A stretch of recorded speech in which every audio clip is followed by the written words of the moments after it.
Esta vai ter uma leitura muito importante, sobre esta vai tratar de inteiro secundário de senhor, mucha e macaco, que conosco a fechamento ano passado, eta 2400 anos bio, eta inteiro mais bio na Aruba. Então tem hopi dado novo que está saindo.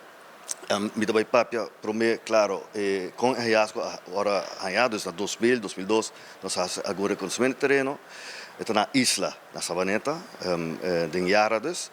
Então, nós podemos dizer que o macaco está um rol central. Então, você vai explicar não somente o hallazgo na Aruba, mas também em contexto regional caribense. Sobre em 2022, nós publicamos produção internacional, World Archaeophytology, em relação de ser humano com non-primate humans, que é macaco, tem casos que botem apes as monkeys, apes não têm o rabo, o monkey sim tem o rabo, mas em todo caso, e depois me vai explicar também com que rol o macaco tem na cosmovisão indígena, por exemplo, para comida, por exemplo, na toda ser sagrado, e outro aspecto mais.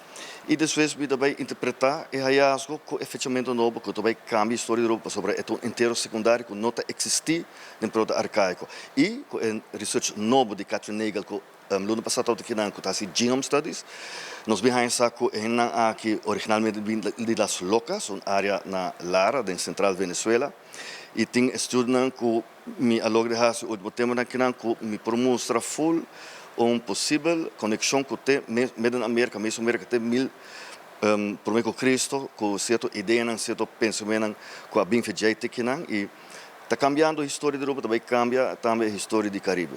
Pero o qual mostra o que é interessante, está com o hallazgo aqui de isla, provavelmente inteiro aqui, a pessoa aqui está Arawak, não nota o grupo arcaico todo vive canang.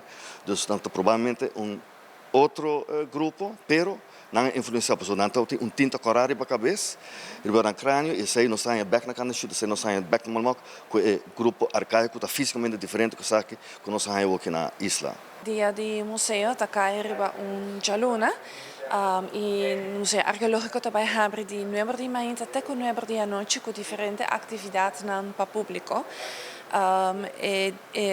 International Council of Museums, tur anja ta stipula o museo, dia di museo tem tema e anja aqui o tema ta museo nan kuta conecta o mundo DVD. Anto e meta ta para criar banda ku in proteção, salvaguardação de herência e espaço para reflejar a senha, para também desenvolver e fomentar diálogo entre hende, conexão entre geração e paz general entre comunidade.